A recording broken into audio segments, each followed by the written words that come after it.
Mass TV news కి స్వాగతం.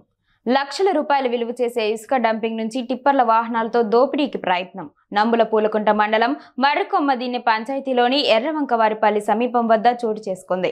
సత్యసాయి జిల్లా కదిరి నియోజకవర్గం నంబులపూలకుంట మండలం మర్రికొమ్మదిన్నె పంచాయతీలోని ఎర్రవంక లొల్లపల్లి సమీపంలో గత ప్రభుత్వంలో పనుల కోసం నిల్వ ఉంచిన వందల సంఖ్యలో ఇసుకను అక్రమంగా తరలించడానికి 6 టిప్పర్లు డంపింగ్ వద్దకు వచ్చాయి. ఇది గమనించిన స్థానిక ప్రజలు ఇసుక తరలించకుండా అడ్డుకున్నారు.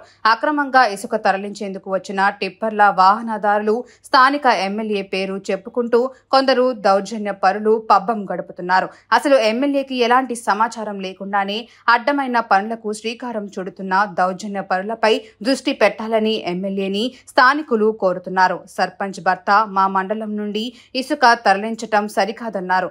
మా మండలానికి ఏవైనా ప్రభుత్వ పనుల నిమిత్తం ఇసుకను వాడుకోవడానికి వినియోగించుకుంటామన్నారు. ఈ టిప్పర్లు రావడంతో పోలీసులు హుటాహుటిన అక్కడికి చేరుకున్నారు. సర్పంచ్ భర్త గట్టిగా అడ్డుకోవడంతో టిప్పర్లు వెనుతిరిగి వెళ్లాయి.